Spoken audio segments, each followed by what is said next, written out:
रामामि तव दास दास म्हणता, माते कशाचे भय. रामा जाईन ज्या स्थळी सुख घना,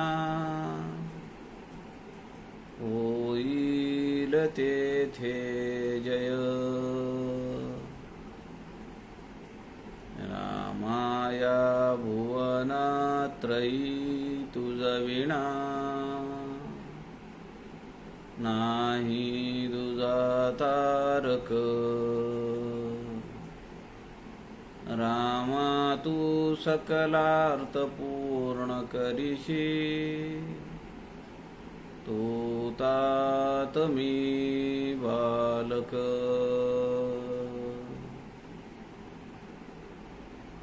सुखा सारिखे पूर्ण वैराग्य ज्याचे, वसिष्ठा परी ज्ञान योगेश्वराचे. कवी वाल्मिकी सारिखा मान्य ऐसा, नमस्कार माझा सद्गुरु रामदासा. मला वाटते अंतरीत्वा वसावे, तुझ्या दासबोधासी त्वा बोध व्हावे. अपत्यापरी पाजवी प्रेमरसा, महाराजया सद्गुरु रामदासा. जय जय रघुवीर समर्थ, सब संतन की जय.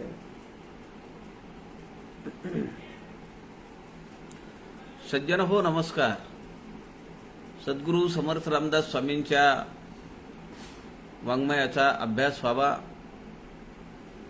त्याचा प्रचार प्रसार व्हावा या हेतूने संत समागम या फेसबुक लाईव्ह पेजचे सूत्रधार आदरणीय प्रवीणजी शास्त्री दिवाकर यांनी आपल्याला हे व्यासपीठ उपलब्ध करून दिलेलं आहे. आपण सध्या राष्ट्रगुरु समर्थ रामदास स्वामींच्या 11 लघु काव्यापैकी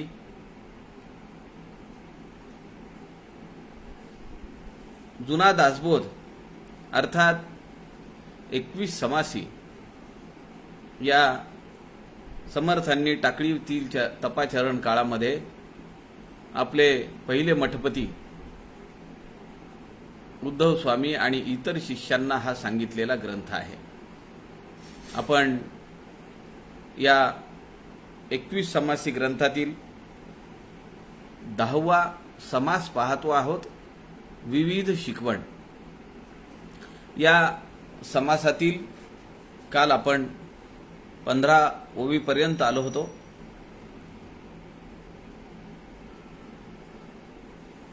पुढच्या ओव्यांमध्ये समर्थ काय म्हणतात त्याचा विचार आपण करूया. श्रीराम समर्थ. श्रीराम. विपत्ती असली तरी आपणासी काय, आपण धरावी अर्थाची सोये. अर्थ टाकुनी हरिन्याये, करू नये सर्वथा श्रीराम. लाधल्या त्वचाची खावी, किंवा वस्तूची टाकून द्यावी. की तयाची शोधावी अंतरकळा श्रीराम. तरी बाह्य त्वचा ते वित्पत्ती, मग ते शब्दज्ञान स्फूर्ती, आणि बीजांतरी ते अहम्मती, तितुकी हि त्यजावे श्रीराम. ज्ञानरसायण सेविले, जाणिवेणे बोलती वमन केले, हे इतुकेही जरी चुकले, तरीच बाणे तेज अंगी श्रीराम. तुवा पूर्वीचे समासी प्रश्न केला, त्याचे स्मरण आहे मजला, तरी तो आता तुझला, सांगो सावधान होई श्रीराम. समर्थांनी काल आपल्याला सांगितलं 15व्या ओवीमध्ये की श्रोता ऐकत असताना त्यांनी वक्त्यांच्या उच्चाराकडे चुकून एखादा शब्द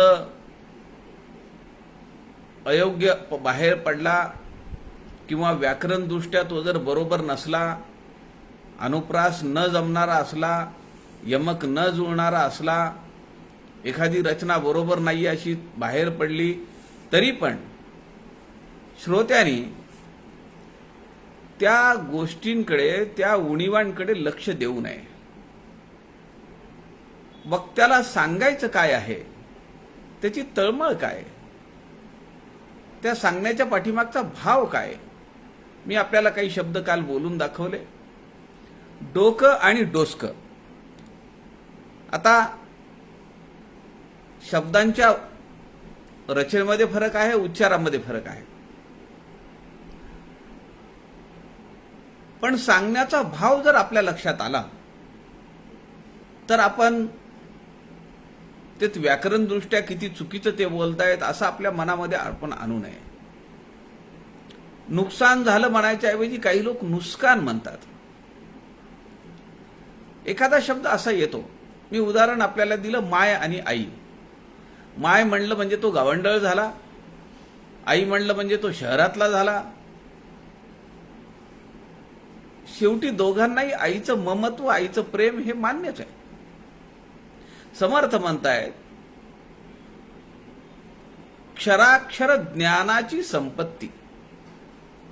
जे अक्षर ज्ञान आहे ते खरं संपत्ती, तिकडे आपलं लक्ष असलं पाहिजे. यदर्थी वृत्ती फाकती त्या फाकवून नेदाव्या. आपलं मन किंवा आपली बुद्धी इकडे तिकडे भरकटते असल्या गोष्टींमध्ये, त्याकडे आपण जाऊ नये, तिकडे आपण दुर्लक्ष करावं. व्युत्पत्ती असली तरी आपणासी काय, आपण धरावी अर्थाची सोय. अर्थ टाकुनी हरी न्याय, करू नये सर्वदा. जो अर्थ सांगायचा आहे वक्त्याला, त्याच्या पाठीमागचा जो भाव आहे, त्याला जी सांगायची तळमळ आहे, ते आपण लक्षात घेतलं पाहिजे.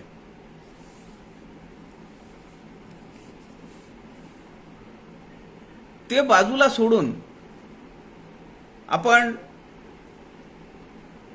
त्यांच्या सांगण्यामधल्या चुका जर शोधत बसलो तर आपण ज्या उद्देशाने ते श्रवण करण्यासाठी बसलो तिकडे आपलं दुर्लक्ष होईल. भागवत कथा ऐकण्यासाठी बसलो, रामायण कथा ऐकण्यासाठी बसलो आणि कथेकऱ्याच्या अशा शब्दांकडे जर आपण लक्ष देत राहिलो तर कथेकडे आपलं दुर्लक्ष होईल. समर्थ म्हणताय, अर्थ टाकून हरी न्याय, करू नये सर्वथा.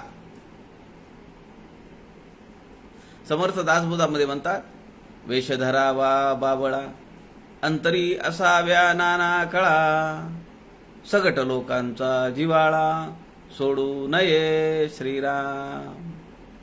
वेश कसा आहे? गळ्यात माळा घातलेल्या आहेत का, टिळे लावलेले आहेत का, अंगावर उपरणं आहे का, रामनामी आहे का?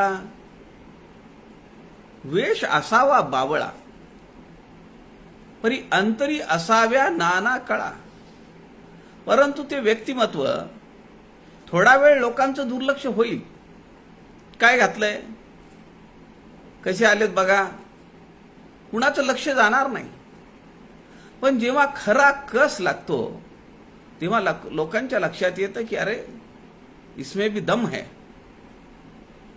याला माहिती आहे सगळं, हे जाणवतं आणि लोकांना त्याचं महत्त्व लक्षात येतं. जसा माणूस आहे, इस्त्री आहे का नाही कपड्यांना, का चुरगळलेले आहेत, डिओ मारलेला आहे का, स्प्रे मारलेला आहे का. मी काही लोकांच्या बाबतीमध्ये पाहतो, ते सकाळी उठले मग ते स्नान केव्हा करतील त्याचा नियम नाही, कपडे किती दिवसापूर्वी धुतलेले आहेत ते माहिती नाही, पण ते काय करतात की ते स्प्रे मारतात आपल्या अंगावर असा, इकडे तिकडे इकडे तिकडे, आणि बाहेर पडतात.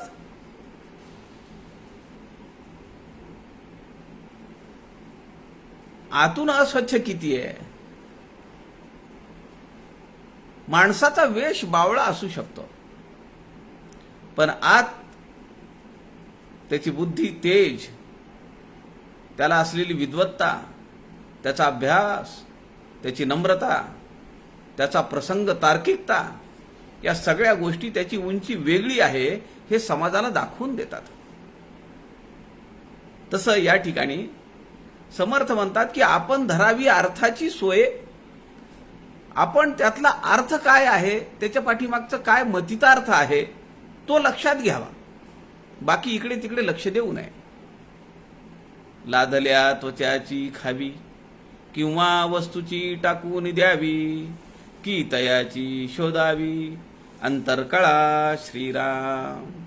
समर्थांनी फार एक सुरेख दृष्टांत या ठिकाणी दिलाय. समर्थ म्हणतायत अत्यंत रसभरीत असं फळ तुम्हाला मिळालेलं आहे, ते फळ तुम्हाला प्राप्त झालंय. आता त्याची साल जी आहे ती खाऊन त्याच्यावर समाधान मानायचं आहे का साल काढून टाकायची, तिकडे दुर्लक्ष करायचं आणि आतला जो गर आहे तो खायचा आहे. सोलिव सुखामध्ये आपण पाहिलंय, सोलिव सुख हे शब्दच या प्रक्रियेवरनं गेलेला आहे. कल्याण स्वामींनी 59 ओव्यांमध्ये, केवळ 59 ओव्यांमध्ये आपला तो सगळा प्रवास आपल्या समोर ठेवलेला आहे. समर्थांची कृपा कशी झाली, कसं समर्थांनी अनुग्रहित केलं, कानामध्ये ते रसायन ओतल्याबरोबर कसं झोंबलं, आणि ब्रह्मांडाच्या बाहेर जाण्याचा प्रवास कसा झाला त्याचं यथार्थ वर्णन कल्याण स्वामींनी, अत्यंत बहारीचं वर्णन आहे ते आपण पाहिलंय मागे. केवळ 59 वयामध्ये सोलिव सुख फळ आहे. समजा तुम्हाला केळ समोर तुमच्या केळी ठेवलेली आहेत, खा. आणि दुसरी प्लेट आलेली आहे ज्यामध्ये सोललेली केळी आहेत, त्याचे काप केलेले आहेत, त्यावर लोणी किंवा दुधावरची साय टाकलेली आहे आणि थोडी साखर फिरवली आहे. सुख कशात आहे? केळीचं ताट आपण बाजूला ठेवू, आपण ही डिश घेऊ, कारण ती सोलिव सुखाची डिश आहे. तसं कल्याण स्वामींनी सोलिव सुखामध्ये सांगितलं. या शब्दांवरून मला ते सोलिव सुख कल्याण स्वामींचं आठवलं म्हणून त्यावर मी बोललो. समर्थ या ठिकाणी म्हणतात लाधल्या त्वचाची खावी किंवा वस्तूची टाकून द्यावी. अननस आहे, फणस आहे, हे फळ मिळालंय, काय करायचं, ह्याचं कसं कापायचंय, काय करायचंय माहिती नाही, टोचतंय, काटे झाला म्हणून फेकून द्यायचं का? किंवा संत्री आहे, संत्रीची साल खाल्ली, केळीची साल खाल्ली आणि मधलं गर तसाच ठेवला, समाधान कशात आहे? समर्थ या ठिकाणी म्हणतायत शब्दज्ञान सोडलं पाहिजे माणसाने. जो खरा श्रोता आहे तो शब्दांकडे लक्ष देत नाही, वक्त्याची जी अर्थता आहे ती जी कथा चालू आहे त्या कथेच्या पाठीमागे जो भाव दर्शन आहे त्या दर्शनात तो रममाण होतो. तो शब्द न शब्द ऐकत नाही, तो त्या कथेत रममाण होतो.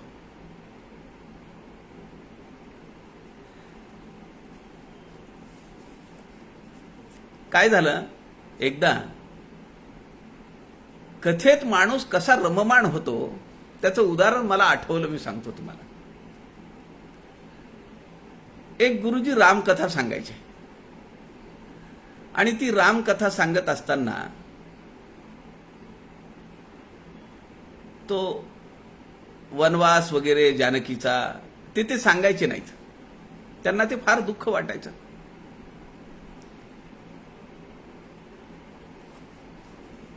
एकदा काय झालं की ते जे गुरुजी आहेत त्यांना गावाला जावं लागलं. कथेमध्ये खंड पडू नये म्हणून त्यांनी आपल्या मुलाला सांगितलं की आता तू इथं जाऊन कथा सांगत जा. तो म्हणाला ठीक आहे. मुलांनी कथा सांगायला चालू केली, पण त्यांनी आपल्या वडिलांसारखं फक्त चित्रकूट पर्वतापर्यंत आल्यानंतर ते सीता अपहरण वगैरे ते काही वडील सांगत नसत, पण याला काही माहिती नाही, याने सगळं सांगितलं. तो रावण आला, ते मायावी वेश घेतला, तिकडे ते मारीच, ते सगळं सांगत असताना तिथं जो एक माणूस बसलेला होता तो एकदम त्वेषाने पुढे आला. एकदम त्वेषाने, अंगात काहीतरी संचारल्यासारखं. तो म्हणाला, मी इथं रामभक्त बसलेलो आहे. कोण आहे तो रावण? तो सीतेला नेऊच कसा शकतो? आणि त्या मंदिरामध्ये अडकवलेली तलवारच त्यांनी काढली की हातातून.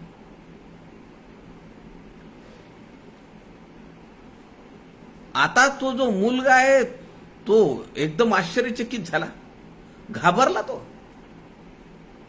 आणि तो समोर येऊन उभा राहिला दणकट जो माणूस आहे, हातात तलवार घेऊन, डोळे वगैरे मोठे करून, लाल भडक डोळे. एकदम त्वेषाने तो म्हणाला, मला सांगा तो रावण कुठे आहे? आता तो माझ्या हातून काही वाचत नाही. त्यांनी तो तलवार उपसलेली, याला गर्भगळीत झाला हा पोरगा, घाबरला. तो ततपप करत म्हणाला, तो तिकडे गेला रावण. त्यांनी असा हात केला, तिकडे गेला रावण.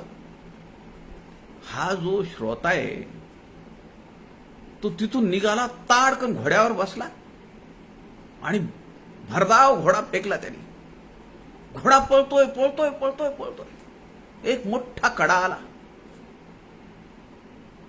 आणि एक क्षण असा आला की ज्या क्षणी त्या कड्यावरून तो घोडा उडी मारणार तेवढ्यात प्रभू श्रीरामचंद्र पुढे उभे राहिले. ते म्हणाले, अरे तू का काळजी करतो? तुला माहिती नाही मी त्या रावणाला मारला, त्याचा वध केला आणि सीतेला परत अयोध्येला आणलीये. तू कशाला जातो तिकडे?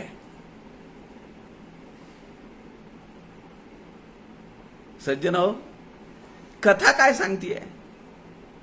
शब्दाच्या फुलोऱ्यात अडकण्याची गरज नाही. व्याकरणदृष्ट्या शब्द वाक्य बरोबर आहे का नाही त्याच्यामध्ये फार डोकं घालण्याची गरज नाही.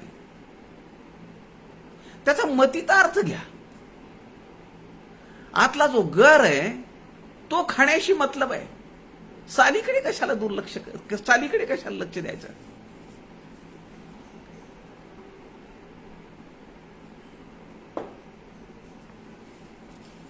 समर्थ म्हणताय, या सालीकडे जर दुर्लक्ष केलं आणि आपलं सगळं लक्ष आपण त्या जो मधला रसाळ गर आहे त्याच्याकडे जर लावलं तर आपलं समाधान होईल. तरी बाह्यत्वचा ते वित्पत्ती, मग ते शब्द ज्ञान स्फूर्ती, आणि बीजांतरी ते अहम्मती, तितुकी ही त्यजावे श्रीराम. या गोष्टी आपण टाळल्या पाहिजेत. आणि यांना बोलता येत नाही, यांना सांगता येत नाही, हा जो अहंकार आहे श्रोत्याच्या मनात, तो त्याला आत्मघातकी आहे. समर्थ काय म्हणतात मनाच्या श्लोकात, अहंभाव ज्या मानसीचा जिरेना तया ज्ञान पोटी अहंभाव मानसीचा विरेना. अहंभाव ज्या मानसीचा विरेना तया ज्ञान पोटी जिरेना. जेणे मक्षिका भक्षिली जाणीवेची.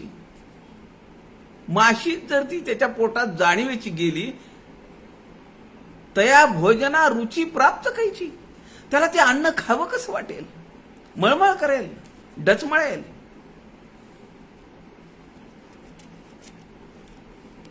काही लोक आपल्या मोठेपणासाठी काहीतरी बरळतात, मोठेपणा सांगतात. समर्थ दासबोधामध्ये म्हणतात, आपल्या थोरपणासाठी आजच्या वाच्या तोंडपिटी, न्याय नाही ते शेवटी परम अन्यायी श्रीराम. ते एक प्रकारे श्रोत्यांवर अन्यायच करतात. आपला मोठेपणा नव्हे, मोठेपणा भगवंताचा झाला पाहिजे. समर्थांच्या लक्षात आलं की आता आपले दिवस संपलेले आहेत, आपली निघण्याची वेळ झाली आहे. समर्थ रामाकडे गेले, पण उत्सवाला थांबले नाहीत.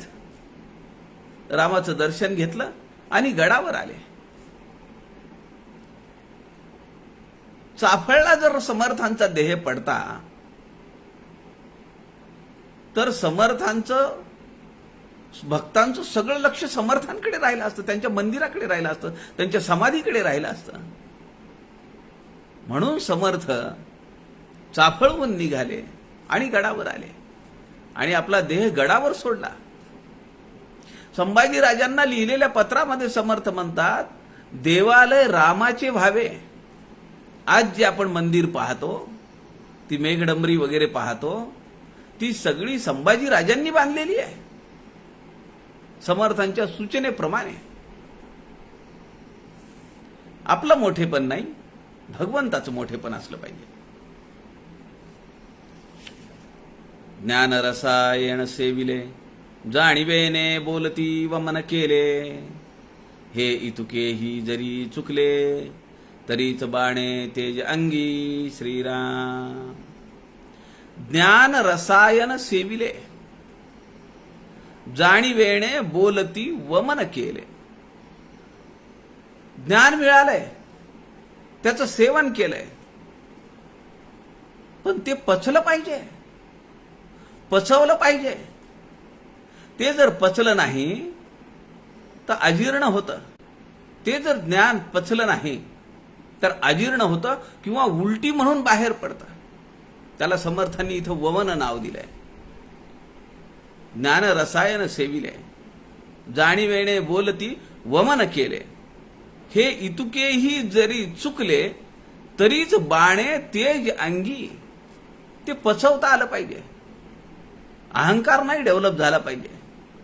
माझी एवढी प्रवचनं झाली, मी एवढा अभ्यास केला, एवढी प्रमाणपत्र घेतली, एवढे लोक मला चाहतात. हा एक एक एक एक खड्डा आहे, मोठा घसरगुंडी आहे. कालची घटना सांगतो तुम्हाला. काल सकाळी फेसबुकवर एका गृहस्थानी ओवी टाकली दासबोधाची, आणि ती ओवी अत्यंत अशुद्ध होती. म्हणजे दंड कुठे द्यायचा तो त्याचा विचार नव्हताच, पण जे शब्द नाही आहेत ते शब्द सुद्धा त्यांनी तिथं वापरले. मूळ ओवीमध्ये नृपासन हा शब्द आहे,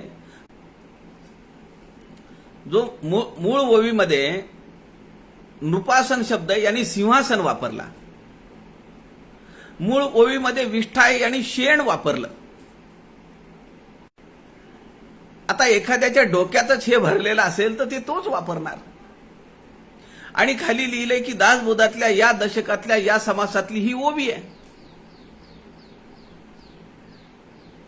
आपले एक साधक आहेत शिरूरकर, बापूसाहेब शिरूरकर, अहमदपूरचे. त्यांनी त्यावर टिप्पणी, बापूसाहेब शिरूरकरांनी त्यावर कॉमेंट टाकली एवढे अशुद्ध कसे लिहिता? त्यानंतर पुढची कॉमेंट होती, आपल्या व्यासपीठाच्या एक साधक आहेत, अगदी पहिल्या दिवसापासून त्या संत समागमला श्रोते म्हणून आहेत.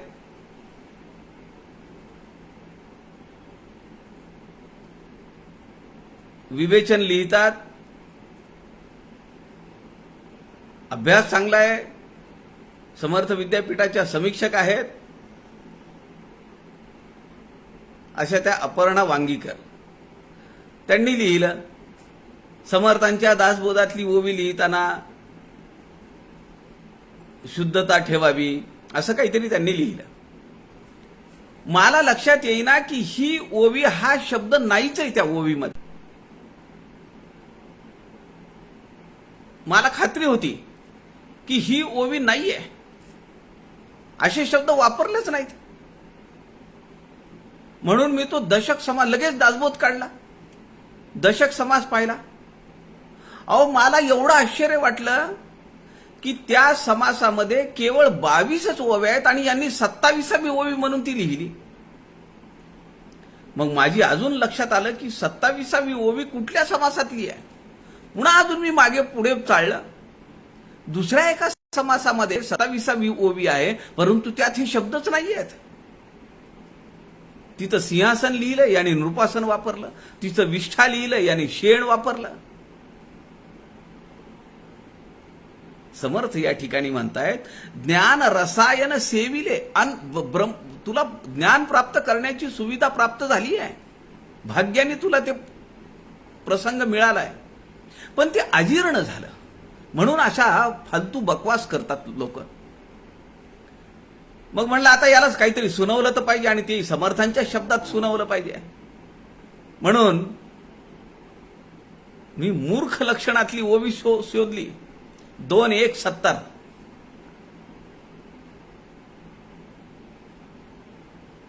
की जे मनाची आपली अक्षर गाळून वाची, का जो ग्रंथ गाळून वाची, का घाली अक्षरे मनाची. आपल्या मनाचे शब्द घालायचे मध्ये, किंवा वाचन करत असताना काही शब्द मुद्दाम सोडून द्यायचे आणि तिथं आपल्याला योग्य वाटतात ते शब्द टाकायचे. याचा एक वेगळा अहंकार आहे लोकांना. समर्थ म्हणतायत, ज्ञान रसायन सेविले, जाणीवेणे बोलती वमन केले, अजीर्ण झालं, त्याला पचलच नाही. हे इतुकेही जरी चुकले, तरीच बाणे तेज अंगी श्रीराम. अशा माणसाबद्दल काय समर्थांनी एक ओवी दासबोधात अजून लिहून ठेवली आहे, ज्याची पैसावली कुबुद्धी.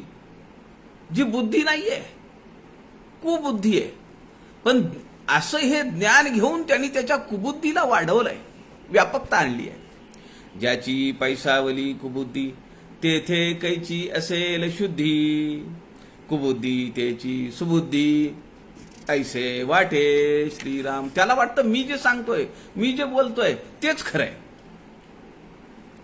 माऊली काय म्हणतीये, असं ज्ञान ज्याला मिळालंय आणि जो अत्यंत नम्र होऊन ते ज्ञान घेतो आहे, तद्विद्धी प्रणिपातेन परिप्रश्नेन सेवया. सद्गुरूंकडे जा, त्यांच्या जवळ बस, त्यांच्या चरणांना वंदन कर, त्यांची सेवा कर, आणि मग त्यांना आपल्या काही मनातले प्रश्न विचार. सेवा करणार नाही, न करिता सेवेच्या न करिता सेवा. समर्थांचा एक ओवी आहे दासबोधामध्ये. सेवा न करता कशाच्या मुशाऱ्या मागायच्या, कसला पगार मागायचा. माऊली म्हणतीये, येथ व्युत्पत्ती अवघी विसरी जे.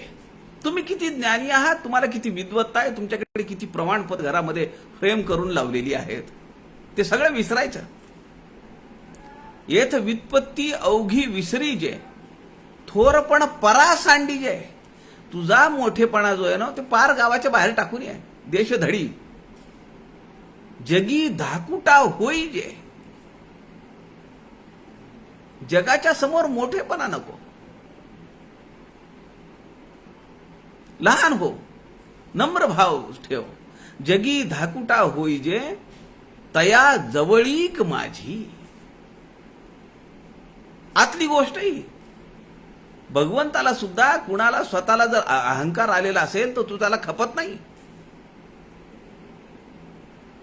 त्याला जर अहंकार नाहीये, एवढं सगळं चराचर उभं केलं त्यांनी, जो असतची असे आहे, त्याला जर कशाचा अहंकार नाहीये तर आपल्या एकच जीवाला कसला अहंकार आहे. पाण्याचा बुडबुड आहे हा, आज आहे उद्या नाही, माहिती नाही किती दिवस आहेत, किती आयुष्य आहे. कशाला गमजा करा. पुढे समर्थ म्हणतात,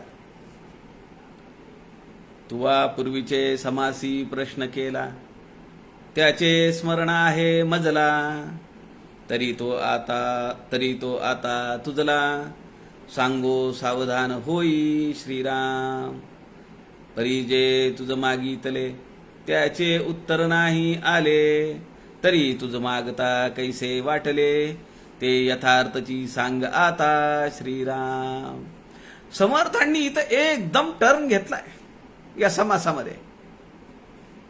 इथपर्यंत शिकवण निरूपण झालं. समासाचं नाव काय आपल्याला माहिती आहे, विविध शिकवण.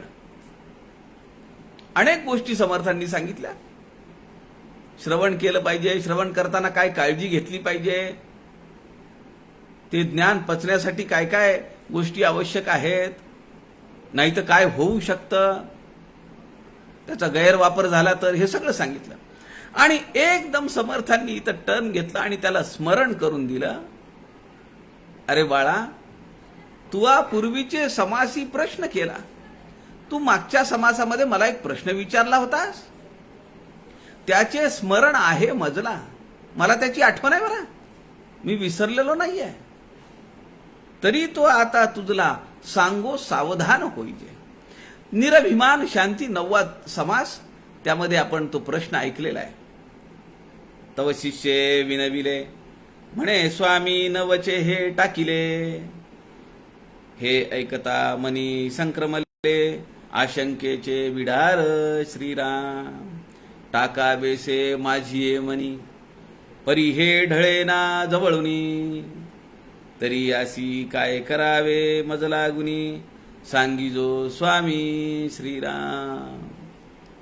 मी पणा जात नाही. तू मला प्रश्न विचारला की स्वामी, माझा मी पणा जात नाही हो, कसा काढून टाकायला पाहिजे तो. तव शिष्य विणविले, म्हणे स्वामी न वचे हे टाकिले. हे ऐकता मनी संक्रमले, आशंकेचे बिढार. माझ्या मनामध्ये आशंकेने घर करून ठेवलंय आता, की आता हा माझ्यातला मीपणा जाईल कसा, कसा काढावा तो. हा प्रश्न निरभिमान शांतीमध्ये मागच्या 9व्या समासामध्ये शिष्याने विचारलेला होता. समर्थांनी त्याचं स्मरण त्याला दिलं की मला माहिती आहे, माझ्या लक्षात आहे, ते तू विचारलं होतं, तुला मी त्याचं उत्तर देतो. पण समर्थ आतल्या गाठीचे आहेत. समर्थ त्याला म्हणतात, मी ते सांगतो तुला, पण मला एक सांग की मी जे तुला मागितलं होतं ते तू काहीच बोलला नाही. तुला जे मी मागितलं त्याच्याबद्दल तू एक शब्द तोंडातून काढत नाही, आणि मला मात्र तू त्या प्रश्नाचं मला स्मरण आहे, ते मी तुला सांगतो. पण मी तुला बोललो होतो त्याचं काय झालं, मी जे तुला मागितलं होतं त्याचं काय झालं.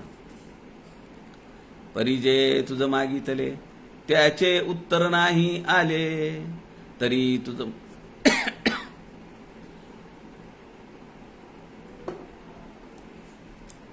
तुझं मागता कैसे वाटले, ते यथार्थची सांग आता श्रीराम.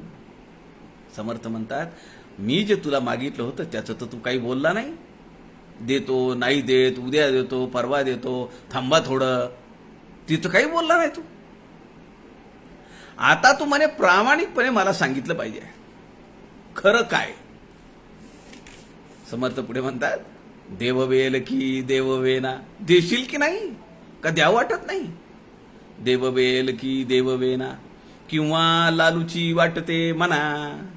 ऐसे यथार्थची सांगेना, त्यासी बापाच्याने श्रीराम. समर्थ म्हणतात, तुझ्या बापाची शपथ आहे, तुला सांग. काय कसा प्रसंग असेल बघा. सगळा शिष्य समुदाय समोर बसलेला आहे. गोमयाचा मारुती सगळं दृष्टी आपली सगळं लक्ष तिकडे ठेवून पाहतोय की माझा हा अवतारी संत, माझा हा अवतारी पुरुष आपल्या शिष्यांना कसं घडवतोय. विस्मयाने पाहत असेल मारुतीराया समर्थांकडे, आणि समर्थ त्या शिष्याला त्याच्या वडिलांची शपथ घालतात. खरं काय ते सांग आता.